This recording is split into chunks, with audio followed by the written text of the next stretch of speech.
So I am as the maker of the motion, I am advocating to vote against it. The motion down. All right. Are people clear? Yes. Yep. Okay. So all those in favor of accepting the motion, please say aye. Those against to say no? No. Okay. That is unanimously no. Okay. Thank you. And that way, students of Blue Mountain will go to school next time, right? Thank you. And so for this next section, we are entering into the MUDs and the MEDs. And I am actually going to be recusing myself through this section because I live in the town of Cambridge.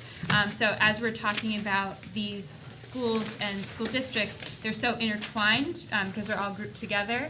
It's just advisable that I step away and just allow to vote. So Bill gets the gavel. Good luck, everybody. I get to take a break. Yeah, we'll see if there's anything left when you get back. Okay, this is on pages 60 through up to 88 of the booklet. There's 5, the first of which is Barnard. And we want to go through these and discuss them all like we did the last time, and then vote after we finish going through them. Okay, so be it. Barnard. Anybody have discussion? Sure. I'll start. Well, this is going to go real fast here. Bill, do you want my answer? Do you want to comment? Yes. Okay. Yeah, I'd like to take a minute to talk about Barnard for a couple of reasons. I think it was unusual in the secretary's report to have the note on the bottom of page 69 that just noted that this generated a particularly significant level of discussion among the agency's staff. I think that's just worth us noting that this was one of the areas that seemed like it had more going on, more things to consider. I got to be the deep reader of this section a couple of times, which I found very helpful. And I think we should pay attention to the way in which they've articulated they are already meeting and exceeding the goals of Act 46 with particular recognition of their pre-K program. I felt like it really stood out to me in Plan 6, real concerted effort through a very rigorous Section 9 proposal that just warranted further discussion about whether or not this community might be already meeting or exceeding the goals of 46. Okay. Further discussion? Quick question, I thought their last vote was fairly close. Does anybody know what If you're referring to March 7th, 2017?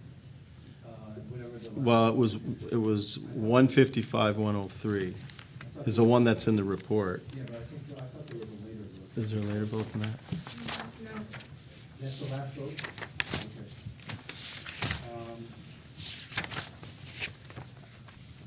And I'm wondering about the articles, the articles of agreement, they had concerns about representation.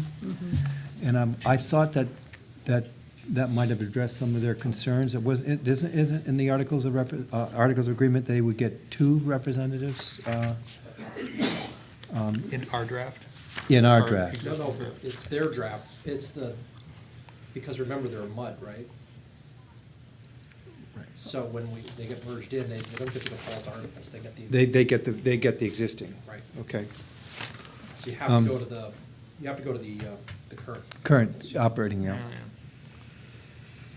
I think, if I could, part of, to Stacy's point, that, they've made a compelling case. I think when we look at this, personally, when I look at this group of districts, I think you also have to consider the impact on the whole unit. So the state's interest in seeing that a preferred structure is achieved in this area is being held up essentially by one district. So to me, it not only has to be a compelling case, but you have to weigh it against that opportunity to potentially form an entire preferred structure. So because essentially this is one district, you still have a supervisory unit. And inside that supervisory unit, you have a very large unified district. So you say compelling, and can you be more, Well, I'm just, when we say compelling to me, and these groups of districts, just talking generally, I think the state board has an obligation to consider the impact on the larger system, because essentially the rest of the system has merged into a single unit. And it's not, to me, just a question of looking at the one district's ability to do that. You really then, you have to look at the whole system, which could be merged into a unified preferred structure.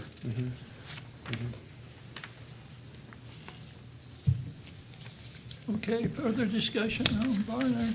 Yeah, I would just say that my recollection from some of the correspondence and testimony we've received is that the Barnard community, at least some parts of it, seem to be desiring to complete the merger, but feel that the terms under which they can do so far compromise important elements of the Barnard program. So this strikes me as people who are close but not there yet, and it might be another one of those instances where a little more time for implementation might make a difference to getting the ball over the line. And I think there's, one of the concerns here that I'm weighing in my mind versus Dan's point about the kind of the regional interest is the notion that I think there's a fear out there, and it's hard to say if it's just anecdotal or if there's how pervasive this issue is, and more importantly, how long it's going to last for. But there's a fear that there, in essence, be a leveling down. And I think that the specific example was around pre-K, and Barnard offers a full pre-K program, and there seems to be resistance in the larger district to accommodate that. And that was cited as a specific example. So, we talk about equity, but I think there's something to be said for looking at concerns around equity where it results in a leveling down rather than a leveling up. but could the converse happen? Well, exactly. That's why I say, it could be a very legitimate fear at a moment in time, but I think we need to, and perhaps it's looking through rose-tinted glasses, but I think, need to look at beyond the status quo and look at the possibility that hopefully we can get to a better place and we can actually level up. And so I'm balancing that against the Secretary's point about sort of looking at this also from a regional lens. So this is a tough one, but I'm leaning more in the sort of more towards the regional interest here, and also recognizing that, there might be an issue at a point in time, but the whole point of putting sustainable governance structures in place is to move the ball forward. Okay. Further things on Barnard?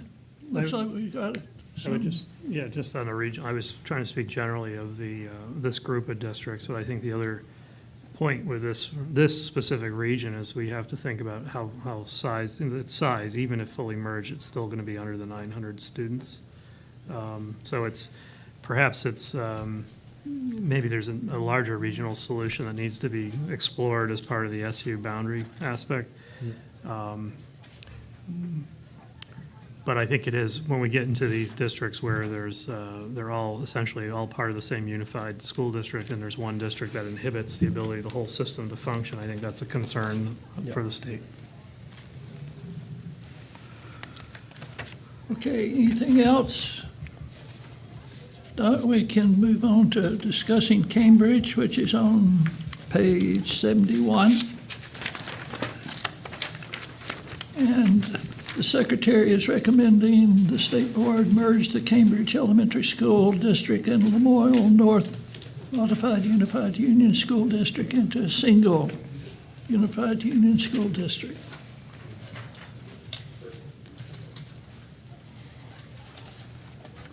Oh, okay. Peter's just having a Stacy has a question. conflict of interest discussion. Stacy has a question, Bill. Am I correct that Cambridge did not submit a Section 9 proposal?